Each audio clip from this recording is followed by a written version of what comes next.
and gentlemen, we are back. Alright, ladies and gentlemen, we are back and hopping into it. It looks like players agreed on playing on US East, but we ended up on Central for some reason. So they're just saying, you know what, whatever, it's not a big deal. We're just gonna play on it and we'll make sure that we're on US East for the next game onward.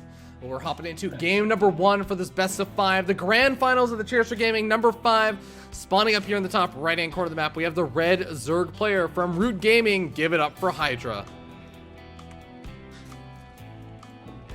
And his opponent in the bottom right corner representing True Esport, it is the Pink Terran Beastyqt.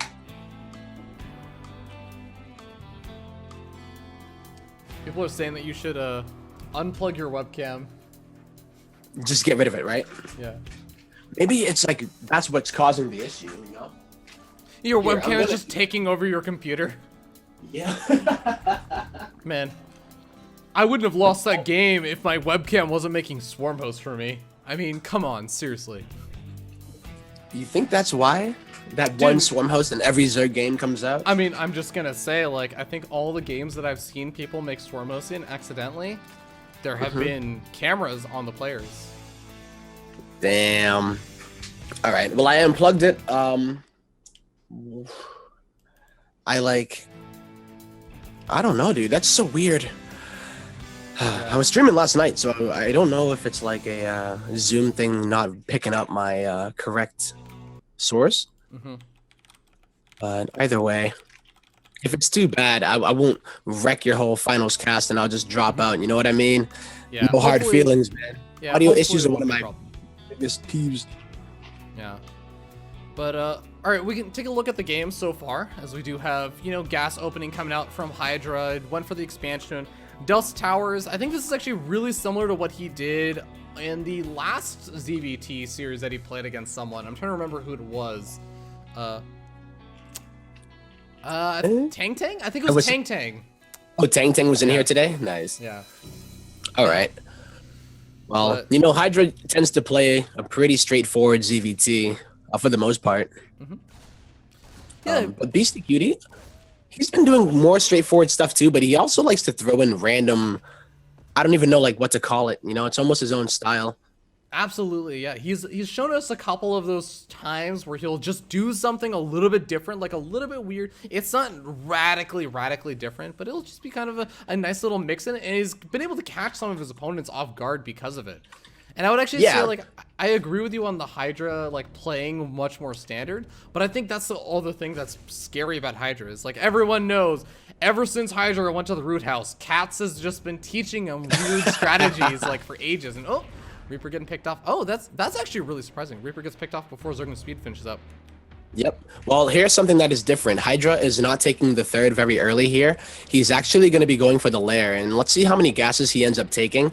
If he takes all 4 of them, you would assume that it would be like a 2-base spire, but if he's going to stay on like 1 or 2, we might be seeing a Nidus Worm today. Let's look at the Overlord position here, on the right side at least, of Beastyqt's base. There is 1 Overlord.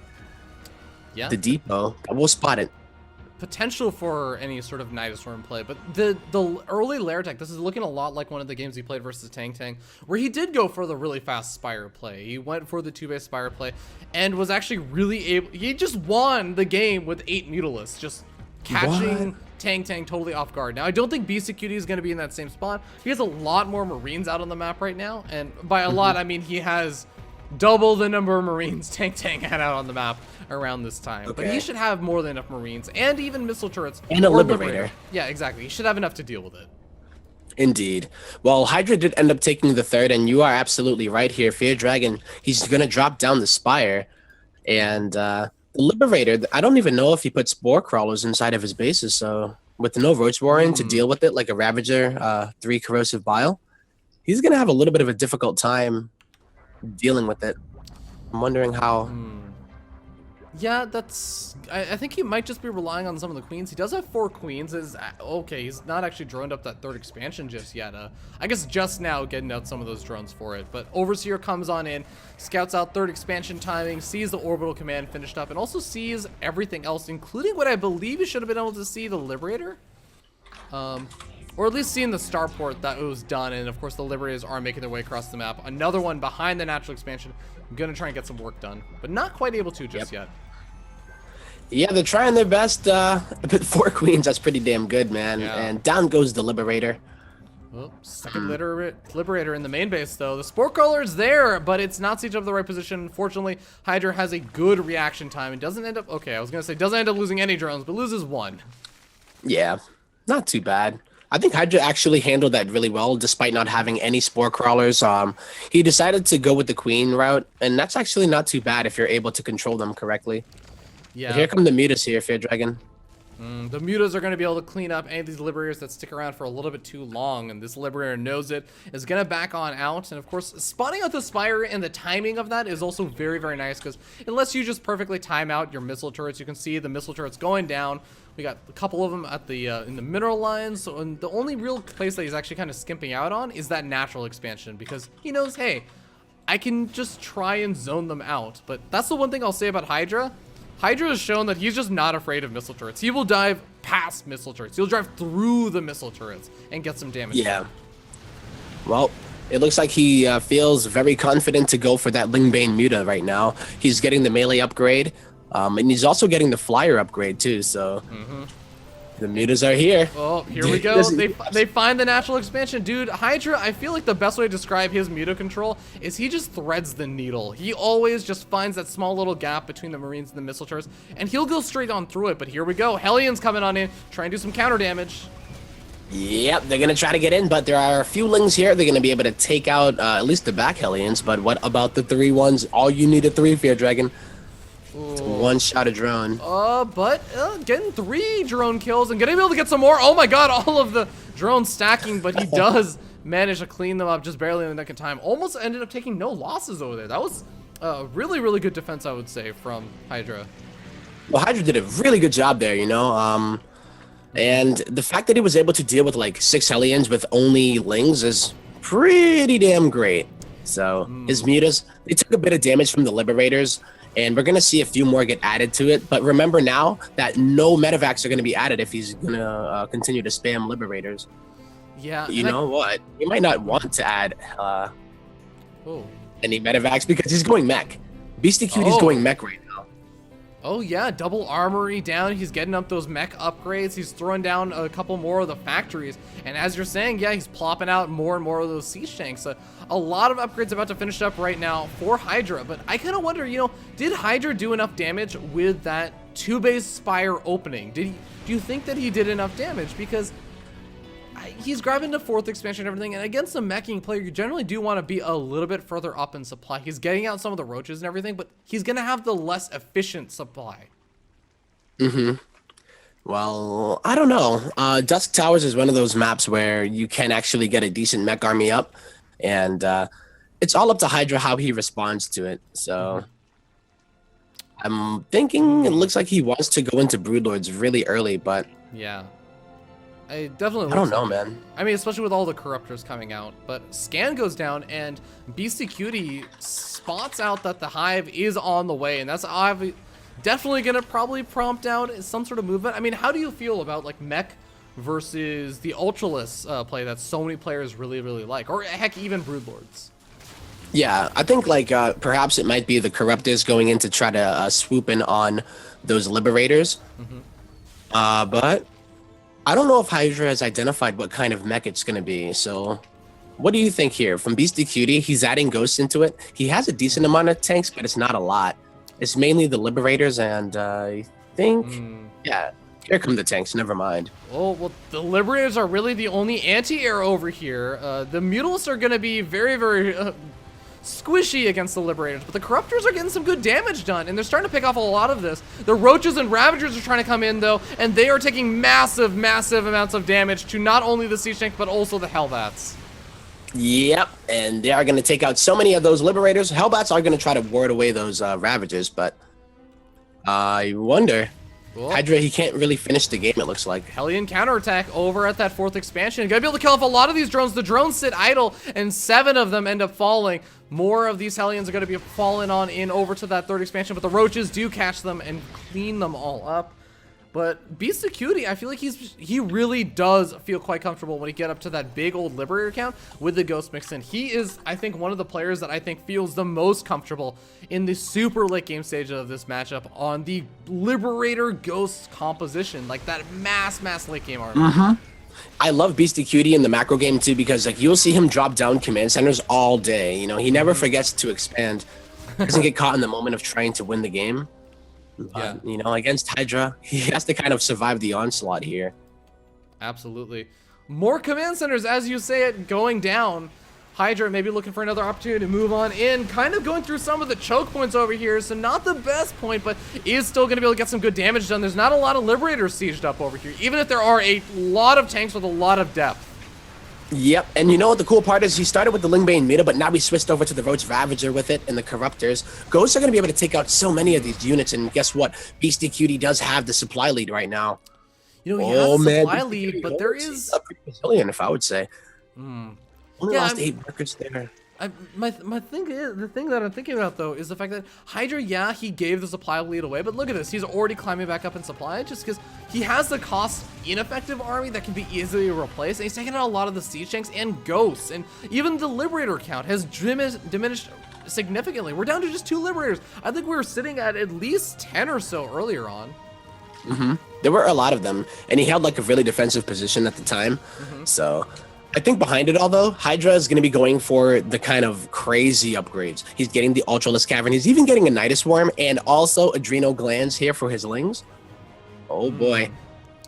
Yeah, he's going to really be gearing up for that late game. He's going to be really just kind of spiraling out of control.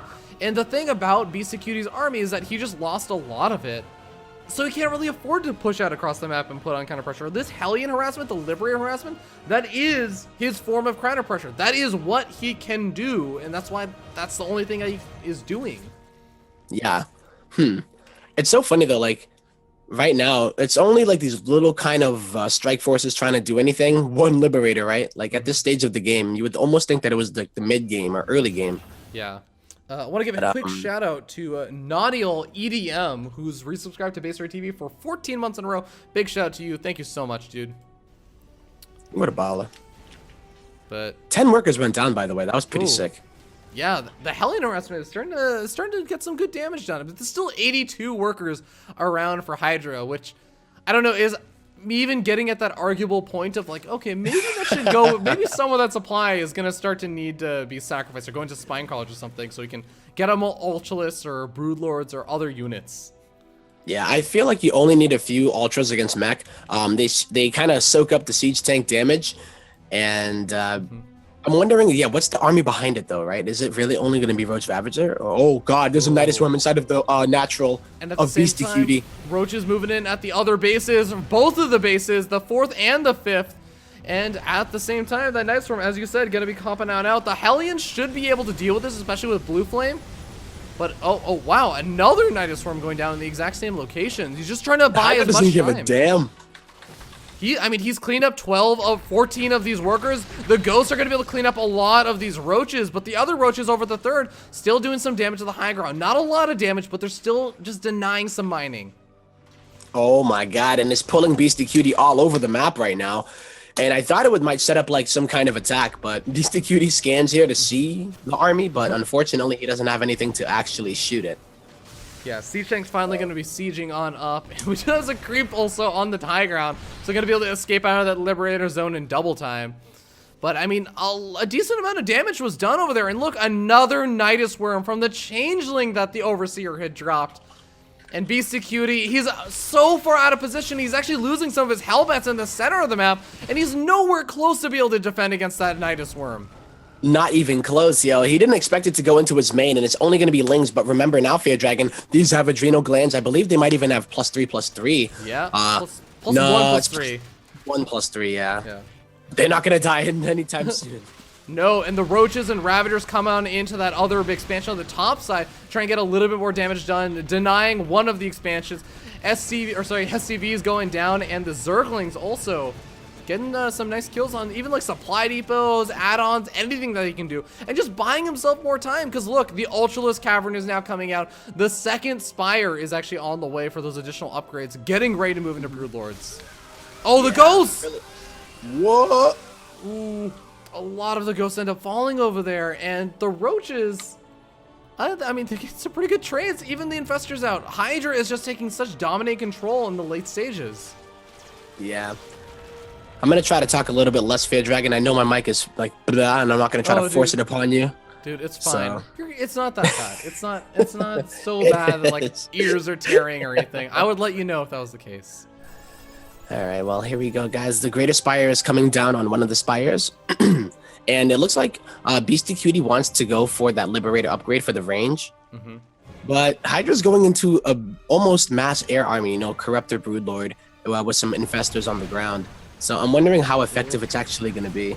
Yeah, he's going in before the Broodlords actually come out. The Ultralists are taking a lot of shots, but the Ghosts absolutely obliterate most of them. The Planetary Fortress also adding in quite a bit. The Corruptors are all still around, but there's nothing to clean up the ground army of Beastyqt. Wow, the Ghosts are doing so much damage here. And I mean, Beastyqt is being so efficient. If you even look at the supply lost, or rather the resources lost. Yeah. He's doing a damn good job. I'm And actually he's even ahead in surprised. supply, but his bank is not as good as Hydra's. Yeah, I'm actually surprised. Like, it doesn't actually show as much for how long this game has been and how crazy late game we're starting to get. I'm actually surprised at how few units lost Hydra and Beastyqt have. Like, they haven't even lost a full 200 supply army, I suppose. Or at least it looks they that. keep on trading. Yeah, it looks that way. But I guess they are also like ultralists. They like some of those numbers are like ultralists going down, or like liberators, or like high cost armies. That's the big thing, is that both of these players keep making high cost armies these days, or not these days, but like around this time. These Back days. in my day.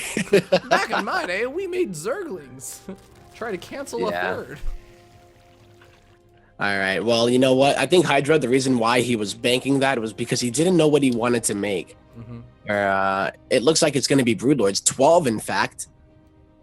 And do you think 12 Broodlords can take out the army of Beastyqt? You know, it's mainly the Ghosts that worry me, not even the Liberators at this point.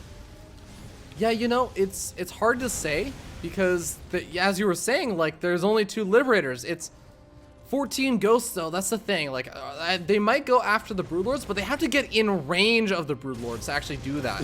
And that means that the Hellions and everything else have to actually be able to kill off those Broodlings fast enough. Hydra also has use of the Blinding Clouds, which I don't actually think works on abilities, right? No, he might even start abducting Ghosts, by the way. I've never seen a Ghost get abducted before. Because you look at it and it's like a just like a Marine or a Marauder, but it's actually quite expensive. So I wonder if you would do that. It would disrupt the steady targeting. The targeting and, thing for, take like, it out of the equation. The targeting thing for the Viper is actually bigger than the Ghost. It would be like, instead of, being yanked, it would actually just be like being abducted. Like it encapsulates the entire Ghost and pulls it. Because it is so small. Yeah. That's pretty sick though. Well, I think if he did that, that would be really cool. But there's too many tanks in order to ignore them. You know, you can't just go for the Ghost.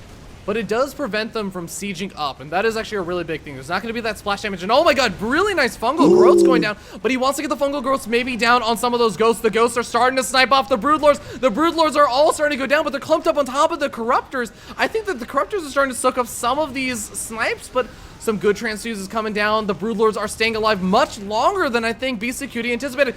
A nuke going down. There's no detection. What? There's no detection. It's clever, I think, but if he was like in the middle, like the beginning of the battle. Oh, he might actually be able to kill some of the queens, though. Okay, Dude, that infestor just got wrecked. That one infestor. I'll take it, boys. Cost efficient? No. 150 for what? 50, 150? Meh, I don't know. It was the effort, though, the style points that you get kind of negate that, so. Yeah.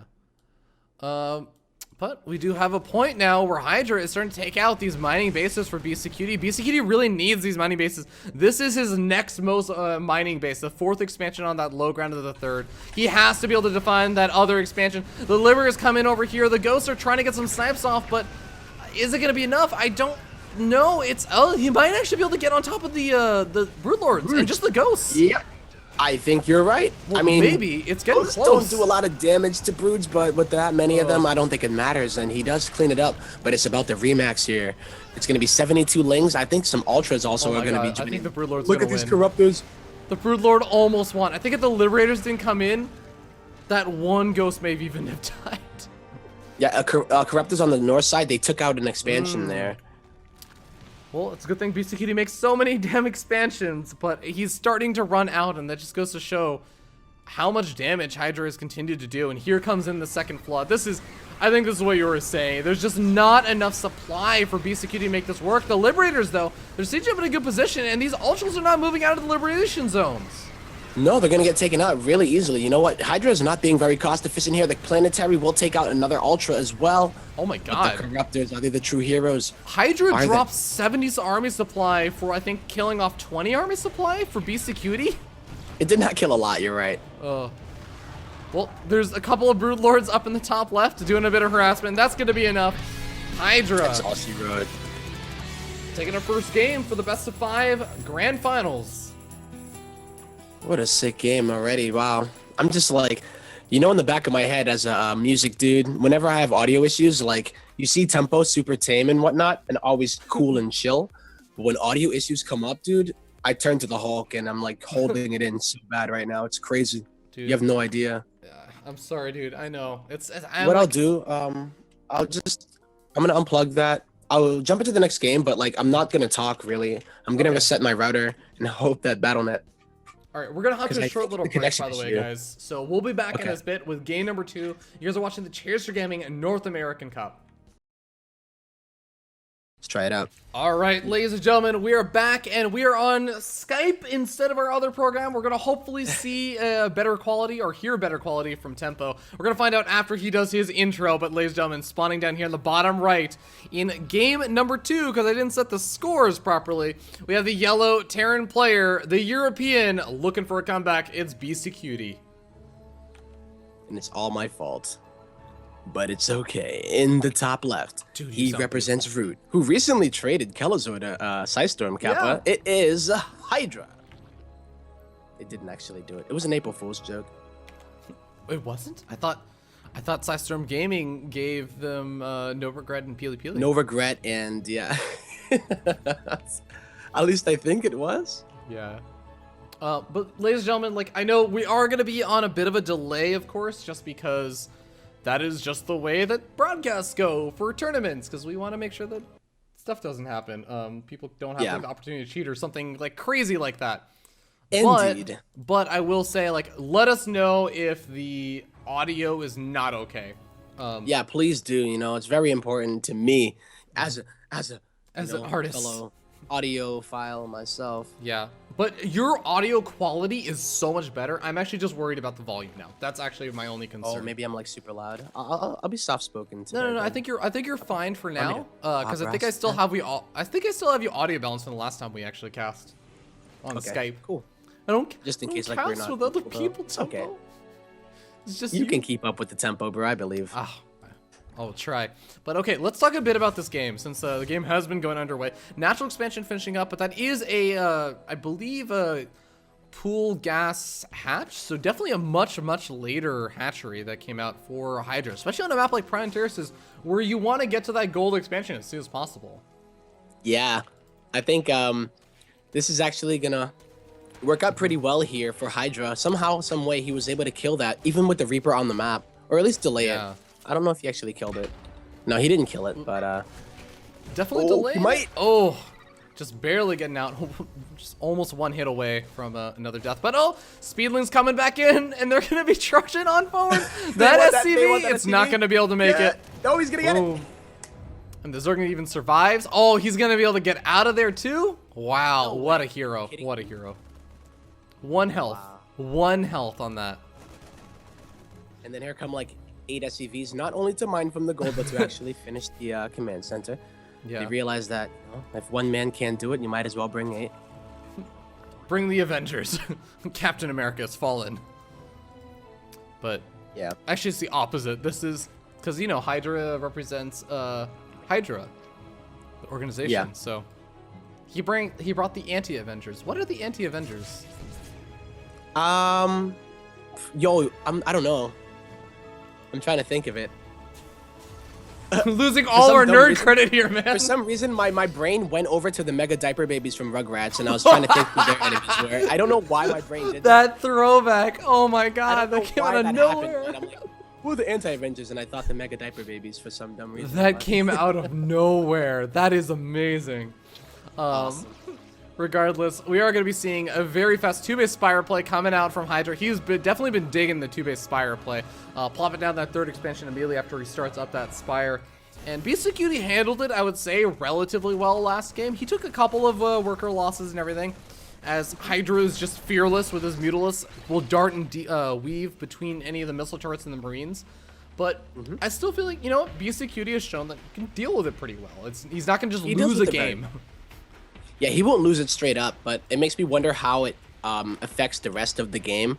Beastyqt going for that Liberator opener, and everybody would think that the Liberator would counter the 2-base Muta play, but you do need, you know, what is it, like 4? I think 3 to 4, the magic number of Liberators. Yes. I think it's 4.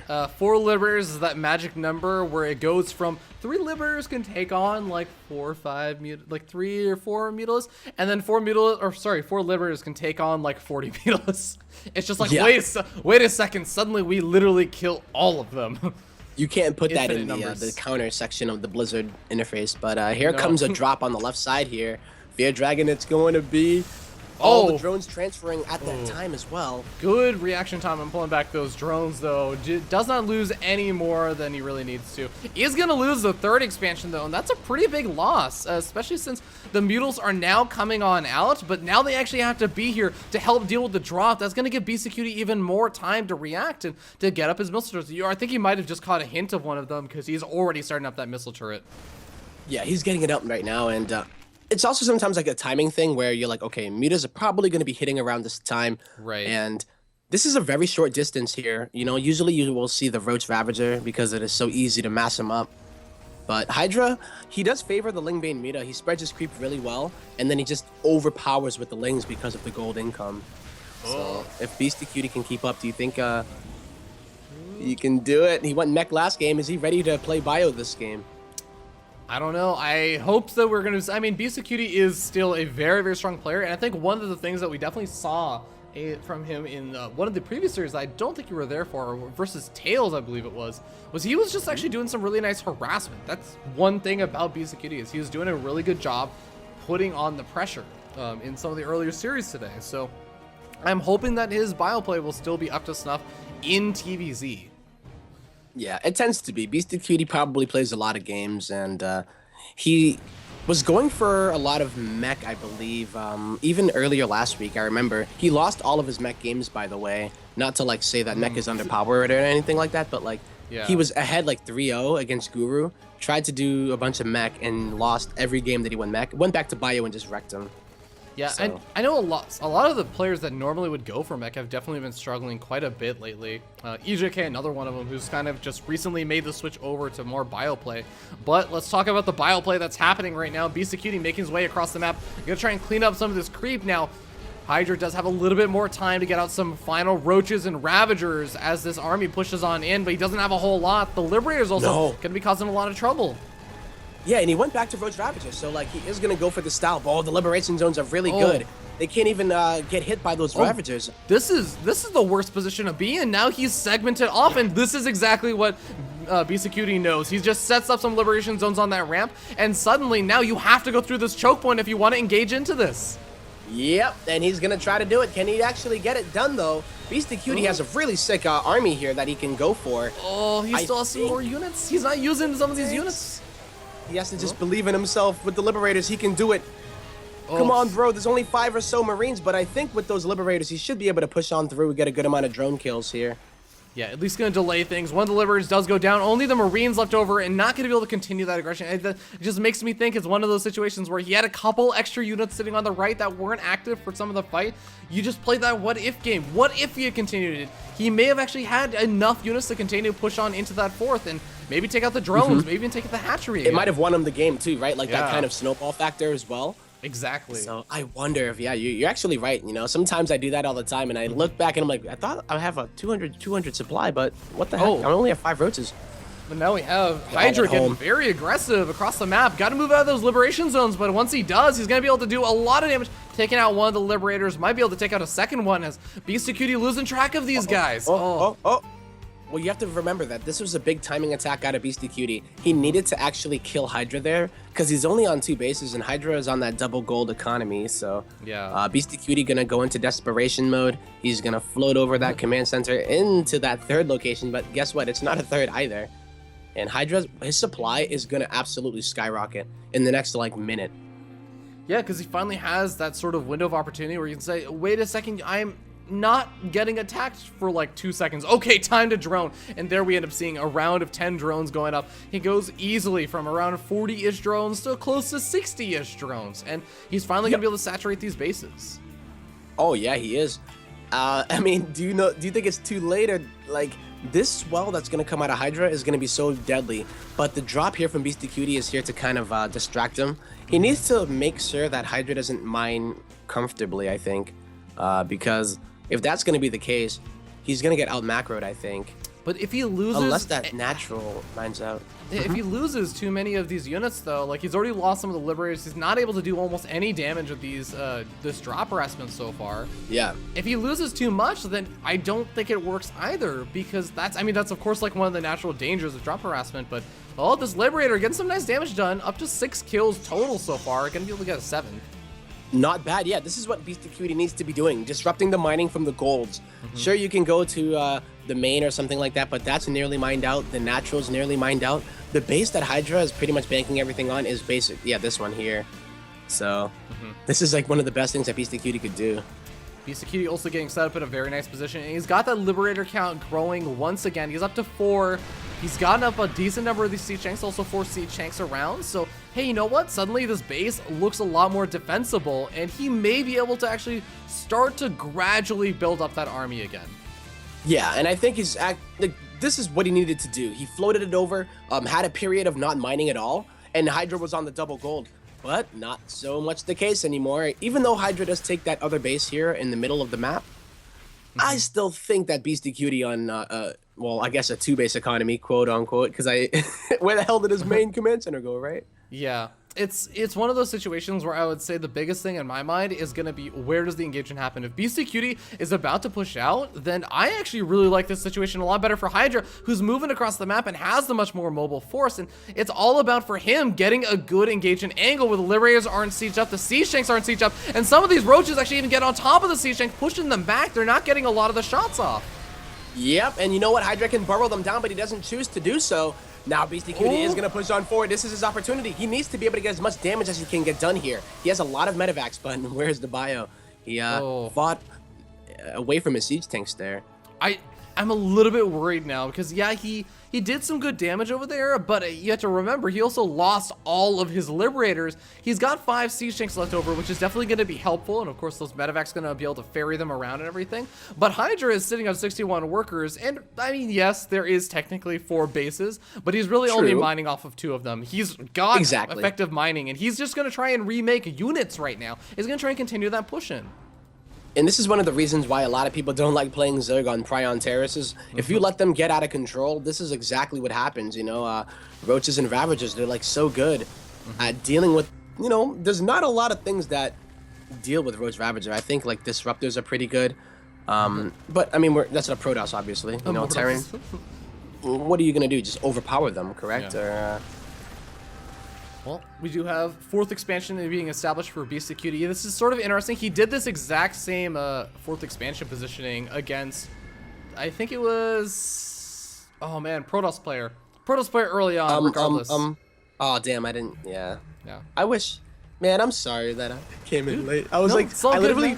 You're here now. I always appreciate any time I get to spend with you, Tempo. Aww. Oh. My man. Okay, what is this gold expansion? Hydra gets his top right-hand base canceled, and I think he's dealing with these drops, so he doesn't want to expand to this more forward expansion. So instead, he takes the gold that's directly next to his opponent's new base, which he doesn't actually have scouted yet.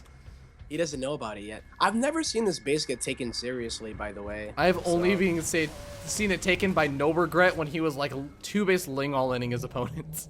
And it's like, well, this is the closest thing to his base. Yeah, Let's take that. this is a gold base, and it's close to my opponent. It's a proxy hatch. Oh, the medevac here, Fear Dragon. It might go down. There's only 3 Marines in it, though. Yeah, this queen almost had enough DPS to take out the Marines, but not quite. And the queen burrows. Very, very cute play, but hopefully his APM is being used on this defense over here, because here comes in the big push. The siege tanks are also in a nice position. Some of them on the high ground are going to make it much harder to take out, but look at this concave from Hydra.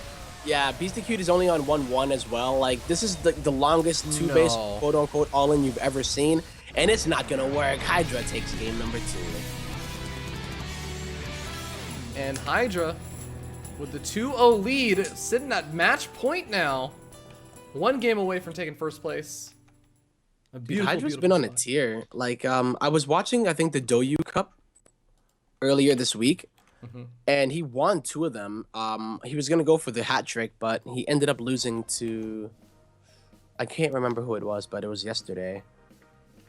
And no, I'm thinking True, not Hydra. Well, I definitely was seeing at least like people talking about how Hydra has been on a rampage. I think today, yesterday, like I think there was there was a tweet someone sent. Hydra's doing work today, yesterday, 5 days ago, and 2 years ago as well. That's actually from really Beastyqt. That's from Beastyqt. It was from Beastyqt as well. Oh my god. So I think Beastyqt's like, he's so good, you know, and I like how he likes to mix things up as well. When I was talking about him going for mech, he did this really cool sky mech style that it almost worked, but it seems like a lot of Terran players don't know where to go as soon as they have the army, and they're like, should I attack? Should I be defensive? Is it Heart of the Swarm? Is it, what is that map? That big 4-player, Deadwing? Deadwing, oh yeah. Well, we are going to be seeing one of the newer maps instead, Frozen Temple, and I'm kind of hoping that we get to go to like Invader at some point. That would make me super happy, just because that's the one map I haven't seen today. Okay.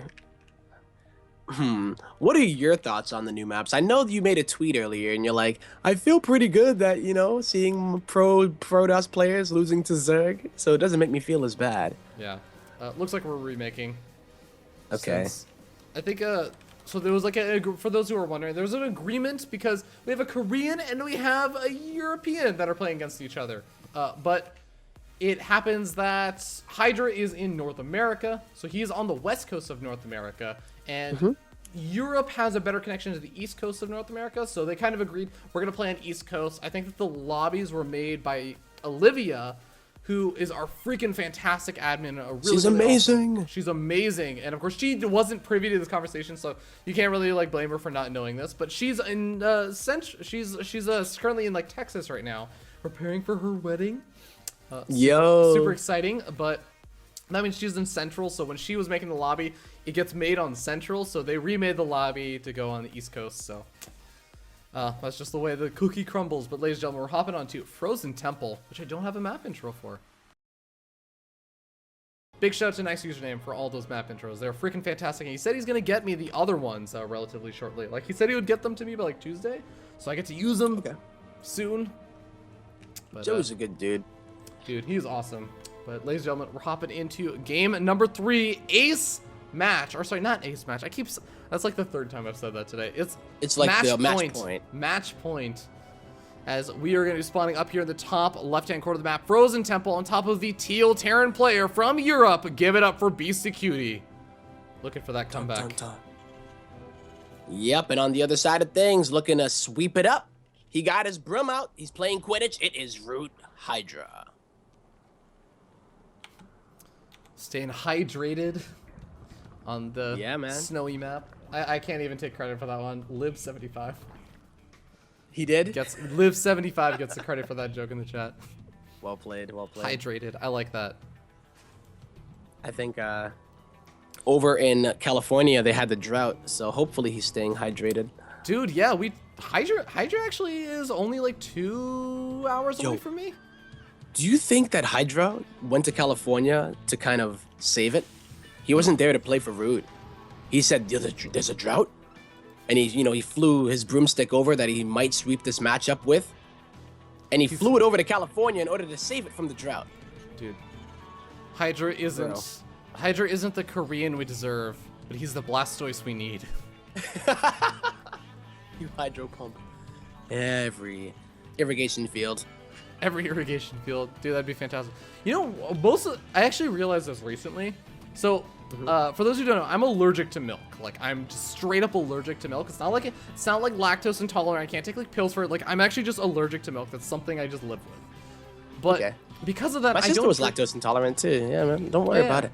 But like, because of that, I can't drink regular milk. I drink either soy milk or almond milk. But I didn't realize this until recently. Almond milk. So almonds actually require an absurd amount of water to be grown. Like, it's a ridiculous amount of water for how much like value you get out of it. And I tend to drink almond milk, so I'm like, wait a second, why is almond milk so expensive here?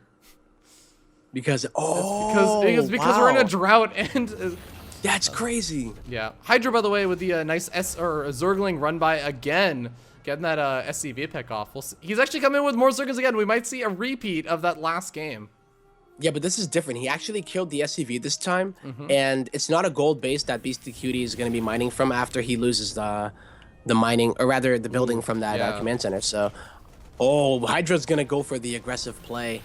He's dropping down the Roach Warren. Oh, the SCV dies again, and even the Marine ends up dying to the Zerglings, so he can't even finish up that. Oh my god, that's actually a huge problem, because normally, imagine if he had gotten just 2 more build seconds on that command center, when the big aggression comes across the map, he lifts off the command center and he has a fallback. Of course. Oh, this is so like, what do you do? Because like, he's getting so distracted by this that he's not going to put down a bunker. Hydra's making 3 overlords, and that is the sign that it's going to be roach aggression. You already know. Say it was only 1 or 2 overlords, then it would only be for drones. But this is a roach aggression play, and it's very popular on this map because of how short the distance is. I think Beastyqt needs to realize what the hell is going on, because Hellions are not going to do it here. Yeah, I mean, the Reaper scouted out the Roach Warren, but did he really realize what was going on? I mean, he didn't see any of the other gas geysers taken, and he didn't see any of the roaches popping out, so I don't know. Like, he's starting to build that bunker now, so maybe he does realize it. Yeah. I mean, sometimes when you see the Roach Warren, you're thinking in your head that it's only going to be for Liberator defense, which is something that Beastyqt has been doing a lot. But you know what, Fair Dragon, there's going to be a lot of roaches pushing across the map, and Hellions are chasing down that Overlord, or rather the Marines are chasing the Overlord, which means they're not going to be in time to get to the bunker, and Hellions can't get into bunkers at all. No, they cannot. Take down the Marines.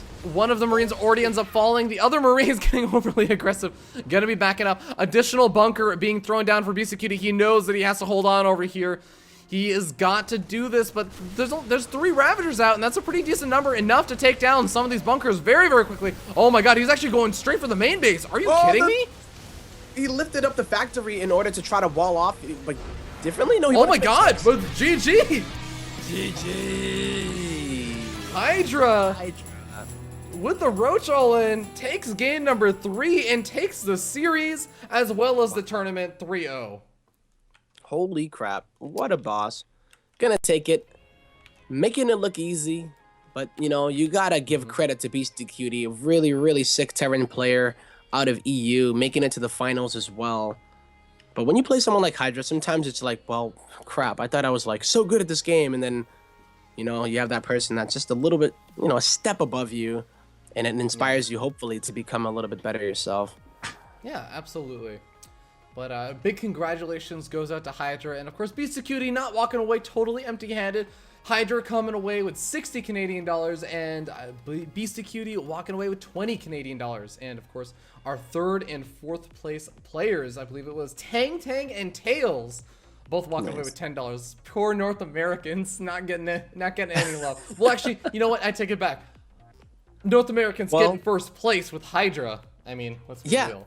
He is the savior that we need. And you know what? Tails rhymes with Bales, who is a North American player, so that's close enough. That's pretty close. But ladies and gentlemen, we're going to hop to our last commercial break before we say our goodbyes and, you know, close things out. So thank you guys so much for tuning in so far. I hope you guys stick around for the ads as our final little bit before we give our final shouts. I do want to give one shout out before we go to the ads though to Chairs4Gaming. Chairs4Gaming, of course, the sponsors for this tournament. If you guys want to check out Chairs4Gaming, go to their website. They sell DX Racer chairs, which is the chair that I'm using. And normally, if Me Tempo's, too. if If I Tempo's had a my webcam, camera, yeah, I just- unplugged my camera to try to alleviate the audio issue, but I don't know, man. Hopefully, Yeah. it was better for the last two. Yeah. But of course, if you guys do want to check out Chairs4Gaming, and Tempo also has a DX Racer, and if you use the promo code BaseTradeTV, you can also get $20 off of your DX Racer from Chairs4Gaming, as well as free shipping and handling, and that is only for the United States and Canada. But yeah, that's gonna be it. I want to also give another shout out to Olivia Oli Moly for doing a fantastic job, not only adminning the Oli League, but also adminning all of this today. And yeah, we'll be back in a little bit for our final closing words. So much for tuning in. Of course, I want to give another shout out to one of those people that subscribed during this particular stream earlier on. It was Mods Can't Stop Me 69.